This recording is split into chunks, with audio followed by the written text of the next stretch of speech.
Spiritual Fitness Podcast. I'm back again with another episode. And this one, people, is going to be incredible. It's going to be raw. It's going to be real. It's going to be authentic because I have a special guest from Baltimore. He's also from my neighborhood. Powerful individual. He's an author, a life coach, just a leader in his own regard. And I'm just really grateful to see him in the flesh. His name is Adisa Dempsey. He's here today on the Spiritual Fitness Podcast. Adisa, how are you? What's going on? How you feeling? I'm great. I'm ecstatic. I tell people all the time, man, it's about moving forward, just living in the moment. So I'm just taking everything as it comes and just, making sure that I'm making the right decisions. Yeah. So before we get into the story of you and what you do, I want to read one of your quotes or one of your sayings, and you can kind of elaborate what it means. Empowering individuals, transforming communities, and inspiring collective greatness. What does that actually mean? The reality is people make the world go round. And when we look at society, most people are the way they are because of the social interactions they grew up around. Relationships are key.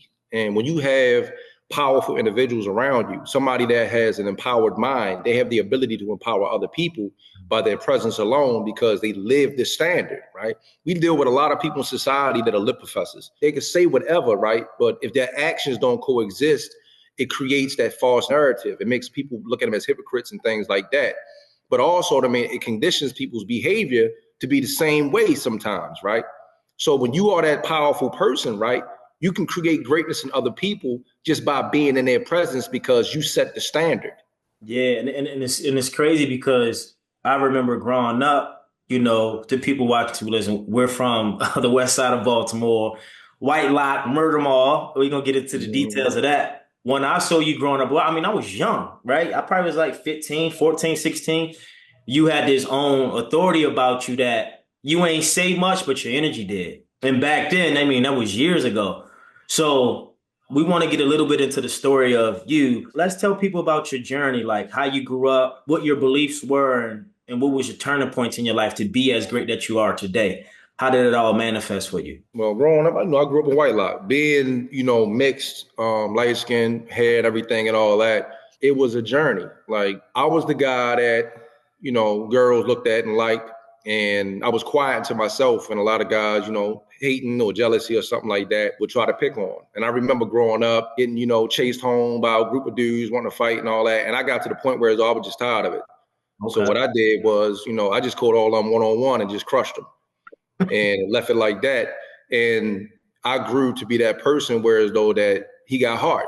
I'm standing up to older dudes that was out on the block and letting them know, like, you're just not going to run over me. You're not going to just take advantage of me, right? Deep down, I was always that person that had a good heart. I cared about people, but I also was the type of person that, like, I didn't like to be played with at all.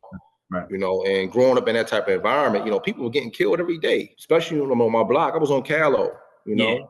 So on Callow right there, them corners was full. Growing up around there and seeing all that, you had to be tough. Like, you really had to be tough back then in order for you to be able to survive and overcome, right? Like, you literally were the one, either you was fighting back or you was the one, taken advantage of. So. Yeah, and that's the thing, I think a lot of people don't understand, well, at least for me, they see me and then they hear your story, but we grew up in the same environment, right? I took a different route, of course, but I've come from that tough environment. I maneuvered through things because I had the privilege to play sports and play ball. And today, if I'm not mistaken, you've been home because you was incarcerated for what, 17, 18 years, right? And I've been in LA 14 years, but yet you're a life coach, you're a trainer, you're a motivator, you're an author. I do the same thing. So even though we took different routes, we still ended up on the same path, and you went through things in a different way than I did. But you're now giving back, empowering people, teaching people how to be great, how to be accountable, how to be vulnerable. What did that, those 17, 18 years behind the wall teach you about not only just life, but manhood and wanting to be great, like developing yourself to be something. So when you came home, you was adding extreme, like, so much value. Forge on the fire, 17, behind the wall, coming in there, right? My mentality is that the first person to jump out there, I'm going to deal with. And I remember coming in on the hopper tier of the new jail. First dude jumped out there, knocked him out. Mm-hmm. And the reaction I got from the older guys made me look like this ain't really like how everybody cut it out to be, right? Yeah. Because they was pulling me up like, shorty, you got to slow down. But my mentality was like, man, I'm gonna deal with you, get you out the way. I don't want you thinking that you can just run over top of me and do this and do that, right? But the process was I started to learn that the problem wasn't where I was. The problem was me. Mm. There was a lot of things that I was doing that was creating the scenarios in my life, right? If you walk around as a person that always wants something, I wish a dude would mentality, right? Somebody gonna try you because you're generating that type of energy to be attracted to you. People, you attract where you at. And I remember getting into a beef, had a bunk buddy, he came out his mouth sideways. I punished him and then, and just put him out the cell. Then I remember it was like 4 months later. Now I've been running through the compound, come from 6, punishment cell buddy, boom. I went down to another building, slapped the dude, went over here, got into a beef. And then like about 4 or 5 months later, the same dude, that it was my bunk buddy that I punished, he put some money on my head. Wow. Right. And the money he put on my head was, there was a gang in there, they was like, yeah, we gonna, come at him. But when they found out it was me, the dude that was running it was from around the way. Wow. Pulled me up, showed me the note and everything. It was like, yeah, man, dude, put some grams on your head. He was like, man, what you want to do? And I remember running down on a dude, whipping out, about to stab him up. And the look in his eyes, right? Yeah. Made me realize I created this, man. I put this fear in this man for this man to plot on my life. And I'm like, I realized that I was the issue. You feel what I'm saying? I got to work on it, right? The transformation happened because it was an older brother that was doing a lot of conscious work, right? And one of the younger dudes that was under him told him about me, right? But the younger dude was like, yeah, Slim crazy. So the brother was like, he ain't crazy, he a warrior. Right. He was like, man, so he walked down on me, boom, say, man, look, I want to talk to you, right? I'm like, all right, what you want to talk about? He was like, man, I'm trying, I said, look, man, if you ain't got nothing that's going to get me out of here, I don't want to hear it. He was like, I got you. And he gave me the book, Breaking the Chains of Psychological Slavery, right? By Naeem Akbar, right? And when I got that book, I started reading it. It started challenging my mind. So the more I read, the more I challenged my mind. The more I started looking at myself. The one thing about the human mind is this, right? It needs something to measure against. Right. So when you're measuring it against substance that is powerful, empowering, inspirational, cultural, right? What it does is it seeks out the recesses of the mind to match that or go against it. You feel what I'm saying? Yeah. So what I did was I started transforming myself. I started working on it. Next thing you know, I already had the respect because dudes looked up to me because I was strong. I was one of the strongest dudes behind the wall, lifting weights and doing what I was doing. But the thing that pushed me towards that change was something inside me kept on saying, like, if you don't get your life together, you ain't never gonna come home. And then all of these successions of situations happened, right? Boom. I went down Patuxent, was down there, got into a beef down there with like 8 dudes, stabbed a bunch of dudes up. And it put me in a position where as though that I'm on lockup. The only reason I didn't catch any charges is because the police were so scared that they locked themselves in the closet. Damn, for real? Yeah, you feel what I'm saying? They didn't even break up the beef. Like it just dismantled. You feel what I'm saying? And after that, dudes was like, man, you don't mess with Adisa. Like Slim is serious. My mother pulled away from me. She told me, she was like, you don't want to change. You just want to hurt people. That was the thing that really made me look at myself. Like I started losing people because you got to realize behind the wall, when stuff happened behind the wall, it get on the streets fast. I'm talking about fast. My mother knew all this stuff that was going on, what I was doing in there. I would get on the phone and she hearing stories and stuff. You feel what I'm saying? And then it's pumping up my family. And then my brother, he ended up getting into a attempt murder. And all this stuff was coming at me. And it's like, I'm generating this, right? So when my brother got locked up, what I did was I wrote him every week about everything that's going on, the whole system, how it is, whatever. Told him, watch out for these pitfalls and stuff, right? And what happened was he ended up listening to the advice I gave him. He got waved down as a juvenile because he had an adult charge. He got waved down as a juvenile because they were trying to give him like 25 years. And he ended up going home. Came home on a Monday, and Friday he was in the visiting room with my whole family. and he been rocking with me ever since. Wow. You know, and it was Your brother was rolling, right?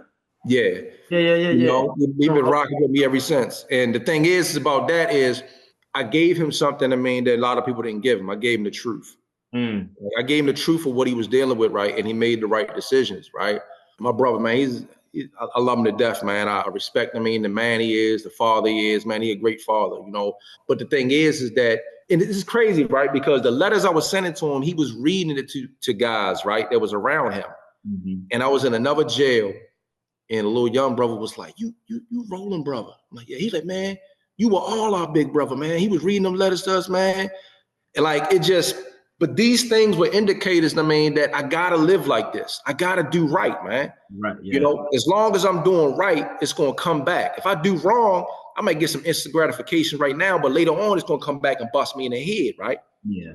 You know, and even the beef that I got into, you know, down Patuxent, the guy that I got into it with years later, right? We meet up because I already did like a 360 of change and everything. I'm creating programs, you know, I'm getting dudes out of gangs, off of drugs, away from violence. I end up getting them into one of my programs, and up becoming, I mean, his mentor. And guys were like, yo, you like, dang, how did that happen? I'm like, it happened because the one thing, people want change, man. But, you know, some people don't want to take the first step, man. Yeah. They want to hold on to pride, ego, and stuff like that, man. I let that stuff go a long time ago, man. I care about the people.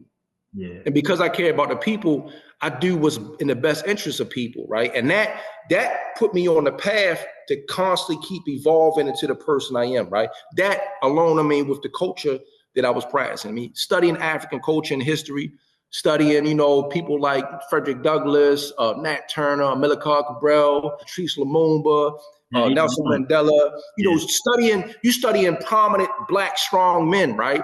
And what it does is it gives a sense of pride in who you are, right? And it makes you want to move better, right? Man, I was up to New Jail, first time in ever history. I had a program that I implemented on lockup to be able to help guys get their life together and come off and stay off of lockup. Man, you should have seen how the police were. They didn't know what to do. They was like, what? Because I did the work so much, I mean, that people were like, man, let them do it. Because the juveniles that got locked up, they didn't have a baby bookings in Baltimore, right?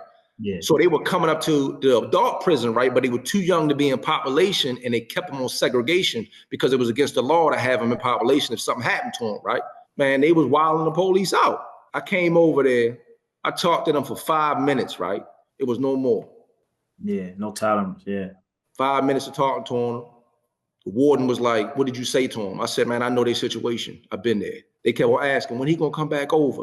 So the warden was like, create a program, I'll approve it. Took me 3 weeks to develop it. Went over there, ran the program, created an aftercare program, and kept it moving. Mm-hmm. And the reality is that, you know, change is possible, man. How hard are you willing to fight? But also, how much of the example are you willing to be? Interesting. You said a lot in there, and it's one thing that stood out. Your mother changed you, but she told you something. She said, you don't want to change, you just want to hurt people. And that hurt you to get you to change. You was writing your young brother letters. He was reading the words to his homies. And his homies ran into you and say, man, those words was changed me. Your words change people. So then you went on this journey of getting information. Information changes situations. And now you're here today creating programs and getting men into better positions mentally, emotionally, spiritually. And you studied. You vetted, like, you know what I'm saying? You battle tested. And I've learned you're so in your light because you know what the dark is like. You wasn't afraid of your dark. And I think a lot of us are afraid of our dark, or we're not, and we stay in the dark and we're afraid of the light. You went to the dark side to feel those demons or that shadow frequency to now say, okay, I'm hurting people, but I want to help people. Let me get this information. Let me get into the light. Let me change these young boys. And because of the chance of relatability and vulnerability, they have to listen. Because energetically, you've done the work. So you got to listen. You know how some, like, people don't understand the aura energy you in and you operate. People have to submit. Yeah. Because that's all it is vibration. You don't respect words. You don't respect what you see. You respect what you feel.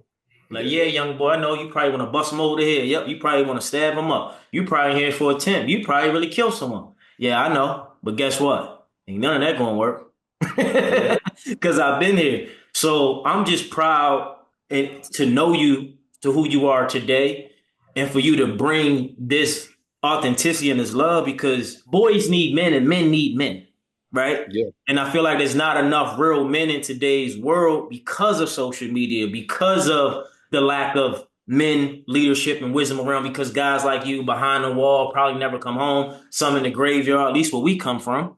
So you only go off what you see and not what you know. But you took the information, you applied it, and you have two books, if I'm not mistaken. You got Battle Surgery and The Juggernaut. Let's Yeah. talk about those two because I love those titles. Where were you mentally and emotionally when you wrote those books, and which book came out first? Okay. So I got to be remiss because you had said some things that I want to.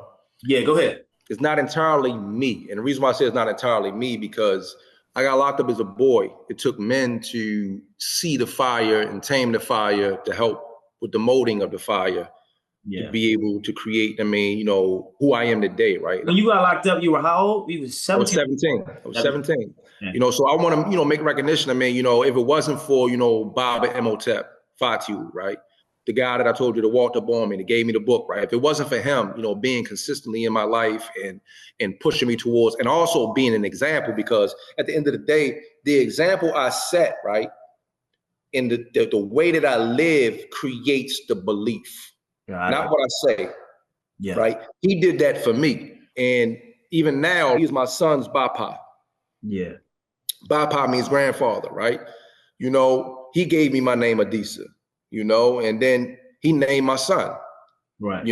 So the thing is that, we have to recognize, the line of effect, because it was men that I studied that allowed me to hone who I am, right? We Mhm. can't do this alone, right? Right. And that's the problem. Like even like me and you building, right?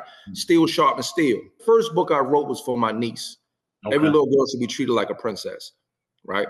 And I wrote it for her because she was at that age and I wanted her to understand, the struggles that she would go through as your black young lady, Yeah. right? And I wrote it for her. And that created the doorway for me to build the other things. Now, even though I put out the juggernaut and the struggle first, Battle Surgery was the first real official book that I really wrote. It took me about 12 years to write this book because everything in this book is what I did to help transform me and where I'm at now, right? This is a discussion between me and me, Mm. right? About what it is to be a man, right? It's my philosophies, it's the outlook, it's the morals, the principles, it's the triggers, it's all of those things combined, right? So I used to walk around with this notepad in my pocket, right? And I used to write down all these concepts, right? Little ideas about life. And this is how I started to cultivate my mind to be a more of an outside of the box thinker, right? And Bob Emotep used to call me, like, you going to battle, ain't you? Like, and I'm like, yeah, I'm doing surgery. And then battle surgery came about, right? So when I wrote the book, I dealt with everything that I thought that the urban male would struggle with, but I also wrote it in the premise for if I had a son and he didn't get a chance to have time with me because something happened, that he would have a manuscript to understand the struggles, that he may face down the line, right? Mm. It's a workbook. It got questions to each section in the book. It's very in depth. So a lot of people that read it always say, it makes me think, right? Mm. And that's what it was Yeah. for. It was for to make people think, right? I want people to be able to think. I want them to be able to challenge, because that's where growth comes from. You can't grow if what you're looking at, is not challenging you to become greater. You You. can't grow if what you are looking at or dealing with, is not challenging you to become greater. Like it has to be some type of energy, that makes you dig deeper into you, right? And the book is relevant to anybody that is us. You feel what I'm saying? It's been through the things I've had women pick this book up and be like, oh, because it gives them a better understanding of the black mind. It gives them Yeah. a better understanding of people that struggle in the streets. It gives them a better understanding of the man's mind works, right? I got a section on relationships in here that every time women read it, they be like, man, I love but it. we got to produce material, right? That, Yeah. for example, right, when we look at society, we got to be able to produce what addresses society's issues. Mm. Too many things are not relevant, Yeah. So when you're reading something, that's speaking about something that isn't relevant to your situation, you're not going to receive it right. You're not going to make it important. That's deep, because a lot of us read books because we're told to read them, but we're not in alignment to read those because our soul can't even receive that transmission from that because we're not even in a position to even understand what it's saying. Mm-hmm. I always tell people, don't read something, I mean, that is not where you're at or where you want to go. Like, my thing is, like, I read people that read this book are people, I mean, that are struggling in manhood. If you're struggling in manhood, I mean, this book is perfect for you. Right? You got to be willing to do what is being prescribed for you. Mm-hmm. You know, like I had one brother, right? I was at Dorsey Run. This is a pre-release jail I was at. This is before I came home.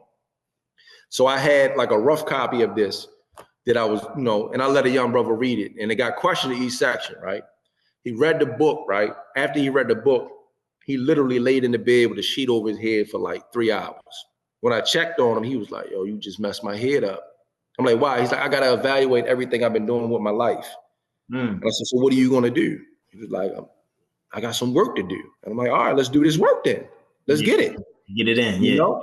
So that's the thing, is that you got to be willing to want to do the work, right? But people don't understand that doing the work is not talking about it, but actually examining where your mistakes are and making reservation for the solution to come with it. Like, a person might come to you like, I'm going through this, and you give them a solution and they be like, nah, I'm all right. It's like, you don't want change. You don't want change. Yeah. You want somebody to feel for you. Right? But you got to do the work, right? Because at the end of the day, how many times have you been wrong for doing something and go inside yourself, recognize you're wrong, go to the person, apologize to them, let them know what I mean, you're wrong and why you're wrong, and then make amends. This is what we do, right? Look, man, look, baby, I'm sorry, you know. And she'd be like, oh, all right, and it's good. But imagine this. Look, babe, I'm sorry. What you sorry for?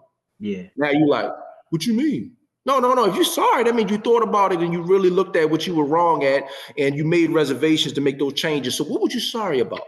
Yeah. See what I'm talking about, man. I'm trying to help you and be there. You making me feel. No, you didn't do the work. You didn't do the work. It's an empty promise. You feel what I'm saying? Because at the end of the day, when you are apologetic about something, that means you have searched yourself for all the wrong that you have done, and you've made the reservation to correct that behavior so you don't do it again. Yeah. Accountability. But we don't do the work.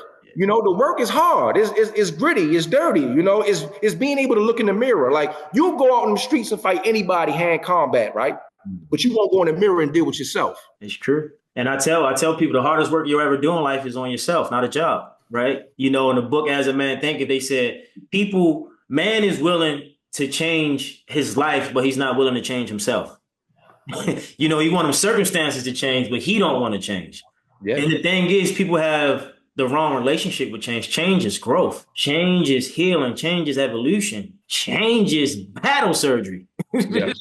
You know, and it's just beautiful that you took something negative, turned into a positive, and now you're on the other side of it, giving the medicine that you've cultivated yourself to people who need it so they can heal and evolve and become a new medicine within their own right to write their own story and journey to help someone else. Because like you said, we need each other. It's all environmental. It's community. Like, we get better because we want to be better, not because we're talking about it, because talk is cheap, you know. Yeah. But you have been showing up day in and day out, and you're not looking for the results. And I think when people want to start doing the work, they're looking for results right away, and then they give up too soon because it's not what they want. Can you speak on, you know, because I get a lot of people through social media DMing me about, you know, they lacking in faith, they need money, or they're heartbroken because of a relationship. How do you help a person get out of a bad situation or a dark space, whether it's anxiety, depression, heartbreak, or just down on your luck? Like, what would you say, or what would you give someone that's in that position? There's the thing I break down, right? Your thoughts create your thinking creates your feelings create your emotions create your attitude brings about your behavior, right?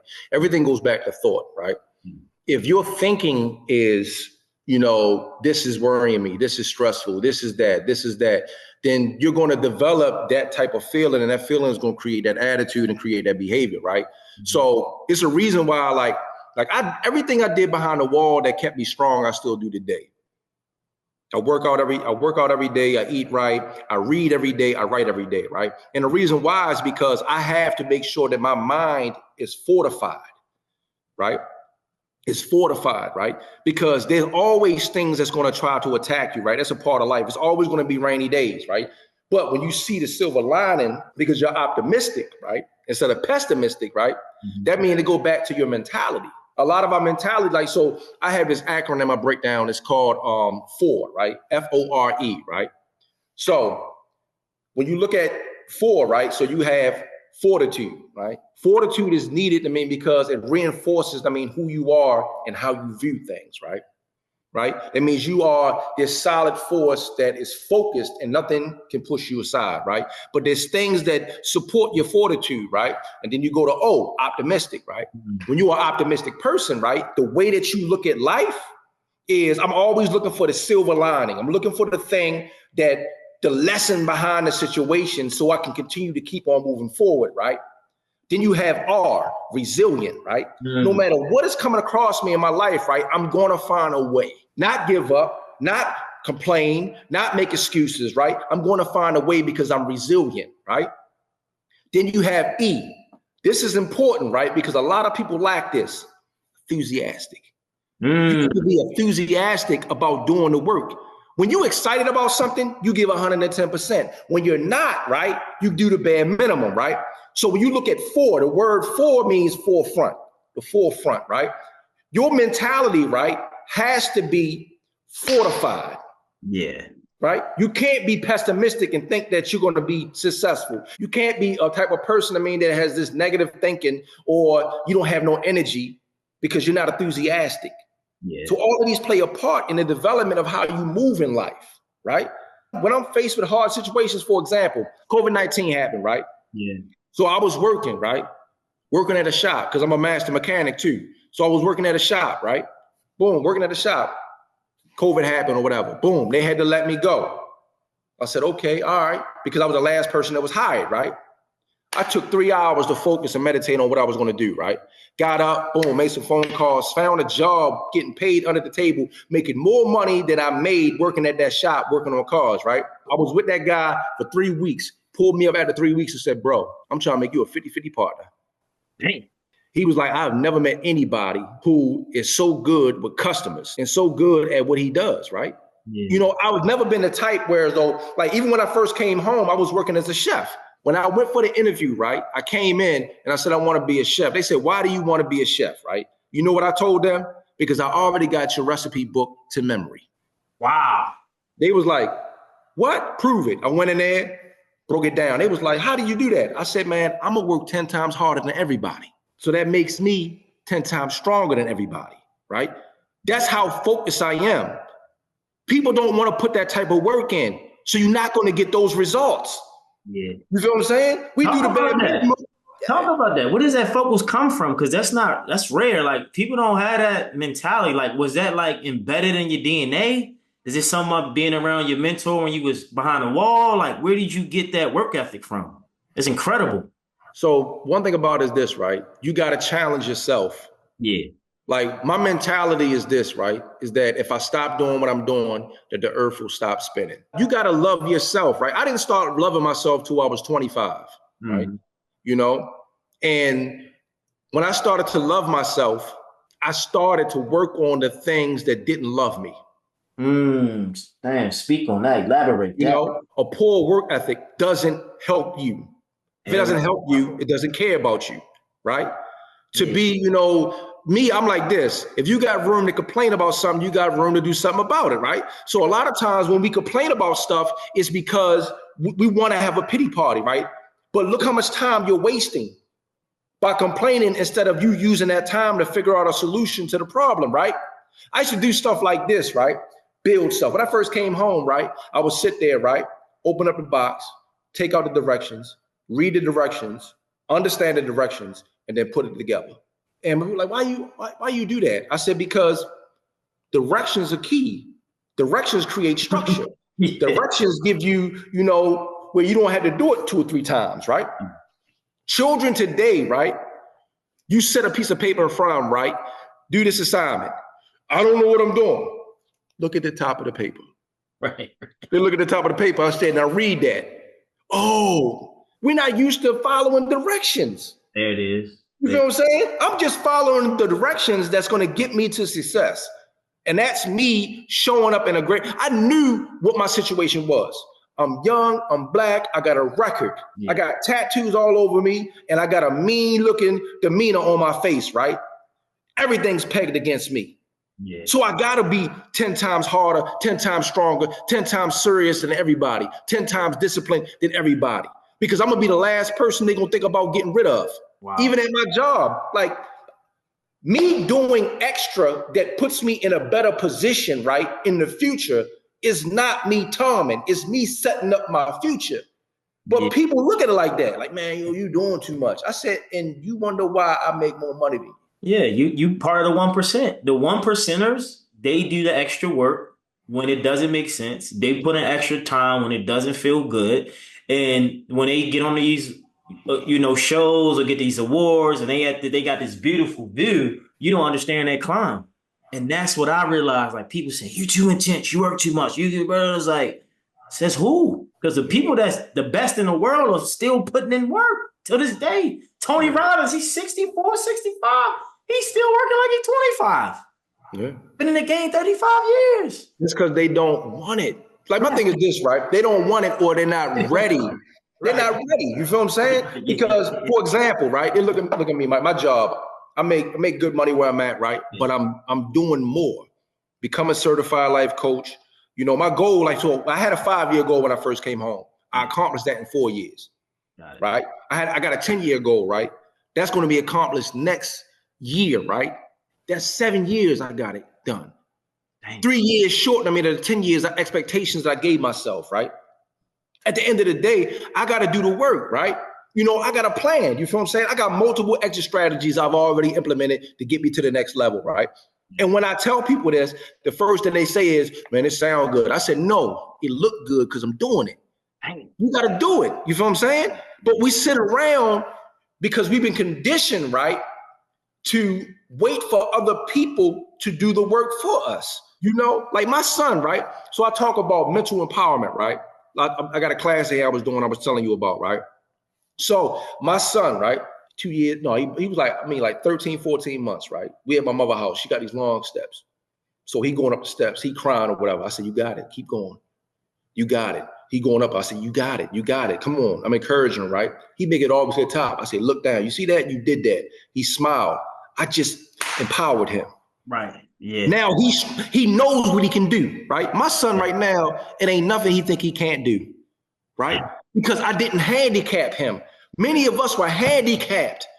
You feel what I'm saying? Because our parents did not pour into us. They didn't even have the patience to deal with us. Many of us wasn't even planned for, man, so we tolerate it. You feel what I'm saying? When you plan for something, right, you prepare for its arrival. When you don't plan for something and it pops in it, you do whatever. You wing it.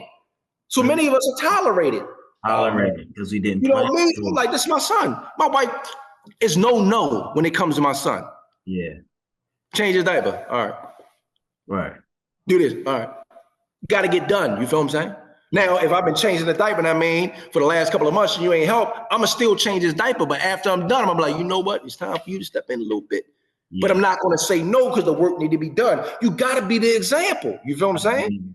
People don't follow what you say. They follow what you do. Look at history. All through history, right? Every great movement was the action. Mm-hmm. The action created the support because the action created the relevancy of it, that it's real. Mm-hmm. Right? If you come into your house, right? Let's say though you come in a house, right? And the dishes are never done. And all you do is complain about it, right? It's never really going to get done. But if you come in a house, right? And the dish is not done and you do the dishes for 3 months straight, right? And then you have a family meeting and say that you need help, you're going to get more support from that than you coming in just complaining about the dishes not being done. Yeah, because you did the work. So in their mind, right, you're right, because they've already thought about it. Like, dang, I need to help him out. He be doing this all the time. Because people pay attention to behavior more than what you say. There we go. We talk, and it's so simple. I tell people all the time, Adisa, I say, talk is cheap because actions are expensive. Yeah. We don't want to pay for those actions, right? Because we're so afraid of the cost of the action to get us from stopping the discount from cheap from talking.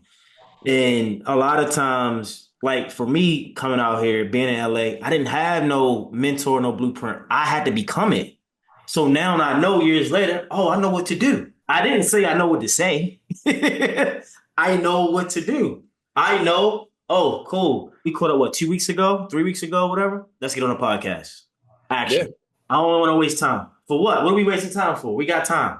And now we in this portal of just elevation and evolution, and we're connecting because this is how we spread the tree of life through our souls and our spirits. Now, you work out a lot, you lift weights. I want you to break down what is your relationship with spirituality and what is your relationship with fitness and how do they coincide to make you who you are today? Well, spirituality is the essence of all existence. There's energy in everything, and everything is connected. Nothing is separated. That's even time. Even time, past, present, future is one, constantly evolving and creating itself from itself. When you look at fitness, right? Fitness is important because it allows you to be able to create structure. So most people, when they look at, working out, they don't understand the levels of discipline that comes with it, right? Physical discipline equates to mental and emotional discipline. And if it's a mental and emotional discipline, it equates, to spiritual discipline too, right? So we're weak when it comes to physical, right? Emotionally, we feel a certain way, it affects our body. Mentally, we feel a certain way, it affects our body. Spiritually, we feel a certain way, it affects our body because our body is a vessel.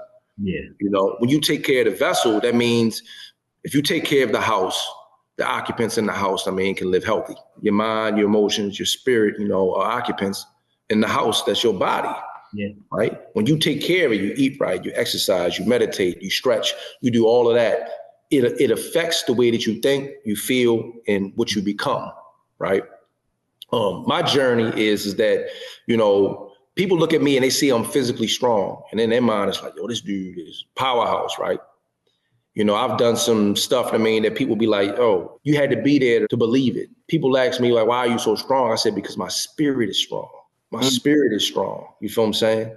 People look at my mind. I said, my spirit is strong, right? I want this. Right. See, when you want something, it's not just, a mental thing. It's a spiritual thing that's calling, right? It's essential for me to be strong, in every area that I am. Because if my mind is weak, it'll attack me emotionally. If my emotions are weak, it'll attack me spiritually. If my spirit is weak, it'll start to attack everything, right? So you say that again? I've never heard that. That's deep. Say that again. So when your mind is weak, it attacks you emotionally. Right. When you're emotionally weak, it attacks you spiritually. Wow. When your spirit is weak, it attacks you everywhere, right? So you got to strengthen these areas, right? So you look at people like this. You look at people that are overweight, right? Yeah. And they're overweight because they overeat. That means that there's something going on internal, right? That is compelling them to medicate themselves through food, right? Same thing with somebody that has substance abuse problems. So a lot of times we think that, substance abuse, it's a physical thing. It's not. It's a mental thing, right? Mm-hmm. It's a mental, it's an emotional, it's a spiritual thing, right? That means it's something inside, that is hurting that needs some type of relief.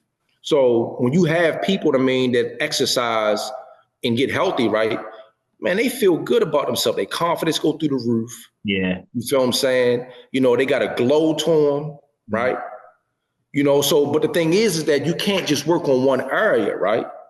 So there's a quote that I have. It says, never highlight your strengths and overlook your weaknesses, because in time, right, your weaknesses will become null and void by the attacks of your weaknesses. So a lot of times what we do is, you have people that just work on their body. Yeah. But they aren't happy because mentally and spiritually, they're not in a good space. Mm-hmm. But when you work on the entire person, you find balance, right? So you got to work on the whole person, right? You got a mental, you got emotional, you got a spiritual, you got a physical self, right? Mm-hmm. So I always ask my clients, I say, look at where you are in these 5 areas: mental, physical, spiritual, emotional, and financial, right?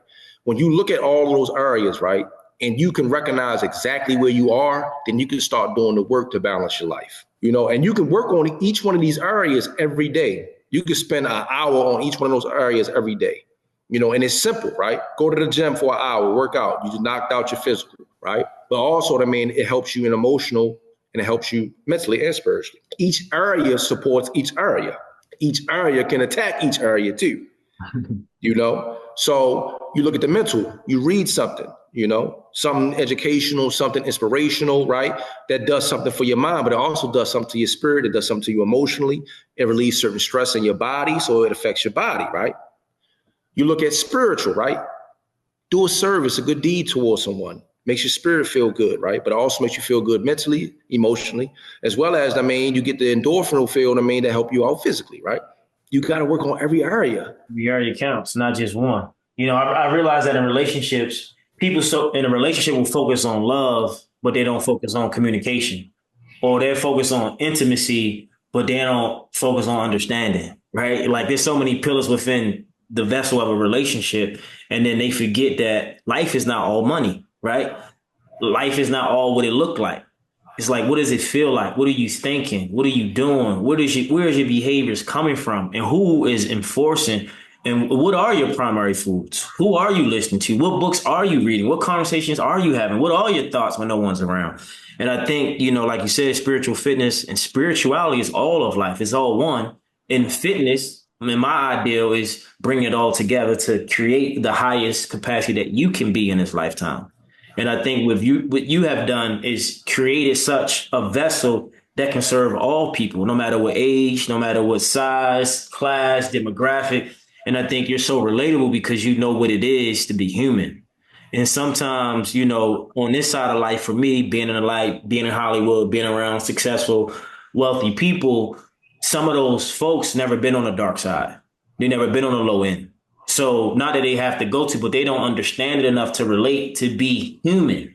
Right. They're just parts of them are human. So when they get in that dark space, they run because they think it's not life. No, this is part of life. They suppress and neglect. But it's just amazing that you can go through something, as yourself and come out on top and be at the top of the mountain and say, dang, I want to climb more mountains. So to the people listening, where can we find you? How can we get into your frequency? Where can we go purchase the books? What's your Instagram? We want to know it all. We're going to have all the links in the show notes. How can we connect and, appreciate your energy and what you give to the world? Information is on Amazon. Amazon, I got my books through Amazon. I got my social media. IG is Action Figure Yo. Mm-hmm. Facebook is William Adisa Dempsey. I just published my life coaching practice. Okay. I got my website. It's Unc 42. Unc 42. Okay. Yeah, like the Unc, the cross Unc, yeah. Unc 42, right? The work that I do essentially, like I'm in the community. So like the company I work for, what I do, dealing with people that come home from incarceration, substance abuse, right, and helping them transform their lives.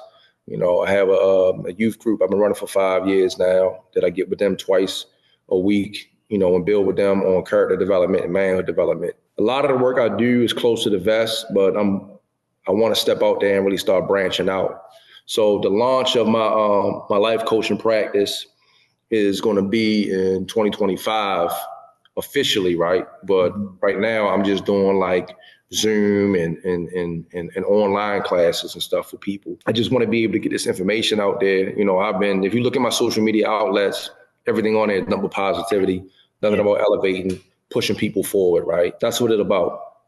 A lot of times, people get on social media to dump their garbage on there. And you got to be mindful of what you are prescribing to, because it could be setting you up for the calamity down the road. Everybody shouldn't have the right to speak into your life, because everybody isn't for your best interest. Most people out there ain't even for their own best interest, because if they were, they wouldn't be doing the things they're doing, surrounding themselves around the people they're surrounding themselves with, and putting themselves into spaces that are putting them at risk. If you are looking, for transformation or looking for a better way of looking at life, all you got to do is hit me up, make it happen, because time is something we can't get back. The more time you waste pretending like you got everything figured out, is the more time that you can't get back. And I think, just to top that off, and this is why you're here, to tell people that the time is now to take action, to execute, to apply, to integrate, to embody, and to, for people just to wake up. Like, we need each other, but more importantly, I believe in the world of social media, we need more authenticity. And I think that's what you embody so well, because you've been through so much, but at the same time, you understand life, you understand pain, you understand success. And I think success, love, and all these things is really true acceptance that people want from themselves. And we're so busy looking outwardly. So I just want to say thank you. I want to give you your flowers for the man you are, the man you've become, and the man you're going to continue to be. And to your family, your friends, anyone that's a part of your vortex, I send them love. I send them light and positivity, because we need more men uplifted like you in a space where you're more visible. People see you more, they hear you more, they feel you more. And it's because it's for the greater good of humanity. And I always say, life don't happen to us, it happened for us, for the greater good of the life we're here to serve and be. So thank you once again. And people, follow him, Instagram, action figure yo, right? On 42, is UNK42.com? ANKH. ANKH Yes. 42.com. Get the book on Amazon, The Juggernaut and Battle Surgery. I got to get the book, and people look for him, see him more. His energy and his aura will be out in the world as we move towards 2025. But 2024 and now is what matters. Spiritual Fitness Podcast. Share, subscribe, like. Get you some It's Miracle Season merch. It's miracleseason.co for half off. Use promo code MSeason, all caps. And we out. Listen, another Spiritual Fitness Podcast.